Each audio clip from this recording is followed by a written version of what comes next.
Did you hear about the skeleton who failed the test? No. Yeah, he really should have boned up. Er, Oh, you didn't like that one? Well, did you hear about the skeleton who couldn't go to the prom? no, why not? He had no body to dance with. Er, No? Well, you'll like this one.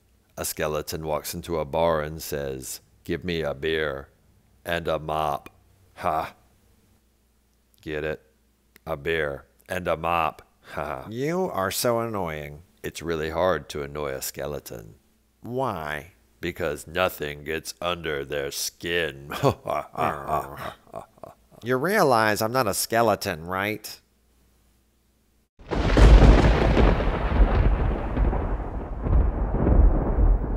Welcome to the 14th episode of Creed's Modern Mondays and the return of the 4 weeks of Halloween. I am your host, Creed, and today we will be taking a look at Scareglow from the second wave of the Masters of the Universe Origins toy line by Mattel. Scareglow was released in 2020, and he is on this beautiful retro card. And as you can see, it says right here, he is designed for retro play, so he can fit in with all the original figures. Of course, in the package, you get Scareglow himself, a mini comic, and his weapon is right behind him.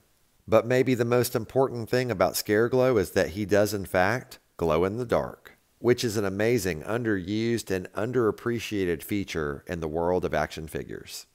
Before we move to the back of the card, I just want to point out that Scareglow is known as the evil ghost of Skeletor.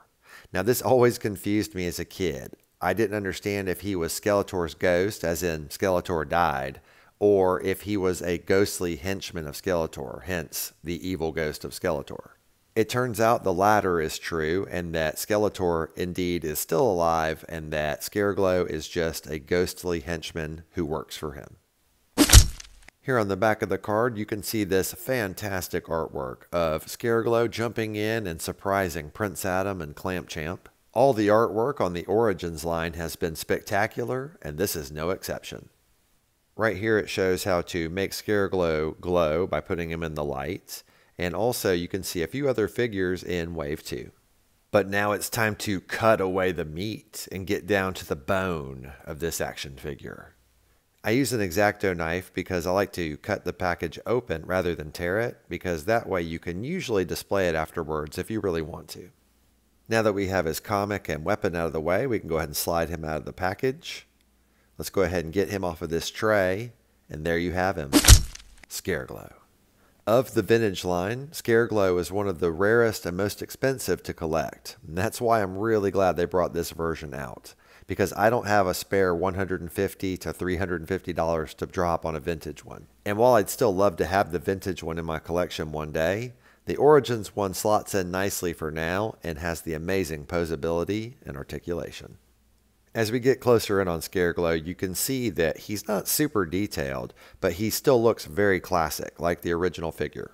Here on the front of his chest and arms, you can see the black paint, and that allows him to look like a skeleton when he's glowing in the dark. Of course, he's not actually a skeleton, he is a ghost. A ghost with a really cool cape. As you can see right here, there is a rope that goes around his neck and holds it on, and we'll take a better look at it here in just a second. Scareglow's pants and belt are basically the same thing as Skeletor's, and you can see he has one hand for holding a weapon and then the other traditional open hand. The black paint detailing continues down the front of his thigh, over his knee, and into his shin, which of course runs down into his boots, which are also exactly like Skeletor's with the furry front and the 3 spiked toes. Alright, now we're going to get back to Scareglow's cape, which you can see is an excellent mold and has a really nice texturing to it. It is made out of rubber, so it is a bit softer than you would expect.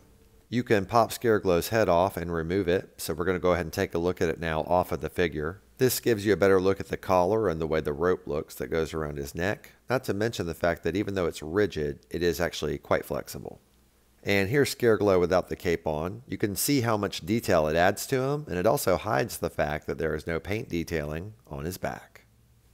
Now it's time to check out the articulation on Scareglow. Here at the ankle, he does have the ankle rocker you'd expect most modern figures to have. It can also point the toe down and up as well. And here at the shin, he also has a swivel point. The knee has a 90-degree bend. And here at the hip, there's a ball joint. So there's actually quite a bit of movement there that you can do. Here at the waist, he has a swivel point, which we all know is my favorite point of articulation. Here at the shoulder, it can swivel out and around. There's a 90-degree bend at the bicep, and then there's also a swivel point. Wrist also has a swivel, and then it can kind of flex down and up as well. Last but not least, there's a ball joint at the neck, so Scareglow can look down and left and right and all around. And that covers all 16 points of articulation for Scareglow. Now I know what you're thinking. Creed, when are you going to show him glowing? Well, guess what? Right now. Without further ado, Scareglow, glowing. I think this looks spectacular, and I meant it earlier when I said this is a very underused and underappreciated feature in the world of action figures. Now that we've taken an in-depth look at Scareglow, it's time to take a look at his accessories. This is Scareglow's battle axe, and as you can see, it's got a really cool blade and handle on it. It's lime green, and that's because the original weapon was as well, and it is based on the Castle Grayskull weapons rack battle axe, which I happen to have right here. This was the weapon that was included with the original Scareglow, but it was recolored lime green. And as you can see, the Origins version is pretty similar, with the biggest difference being in the length of the handle, which fits perfectly in Scareglow's hand, and he has no problem holding onto it. Scareglow's included mini-comic is Double Trouble, and this reminds me so much of the original figure's mini-comics, even though it's a bit shorter and less in-depth. I'm really happy they include these with the figures, as I said in my Merman review. I was a big fan of reading through these as a kid, looking at the art and learning more about the mythology of the characters, and I especially love the fact that on the back page you got to look at all the action figures that you could collect. Alright, it's size comparison time, and here we have the Origins Scareglow next to the Origins Prince Adam. They are basically the same height. And here he is next to the Origins Lords of Power Merman. Merman's a bit taller, but still basically the same. And finally, here he is next to the OG Skeletor, both of them looking amazing. But I have to say, I kind of like the idea of Skeletor dying and becoming Scareglow better than him just being a henchman. Thank you so much for taking the time to watch today's Modern Monday on Scareglow from the 2020 Masters of the Universe Origins line by Mattel. You know, one of the best things about the Masters of the Universe Origins line is it lets you get in on figures that are really astronomically priced now, like Scareglow, for example, right here. And I also have Ninjor, who's another very expensive figure to buy vintage. And while I'll always prefer vintage, I have to say the Origins figures are amazing because they look nearly identical, and yet their posability and articulation is off the chart.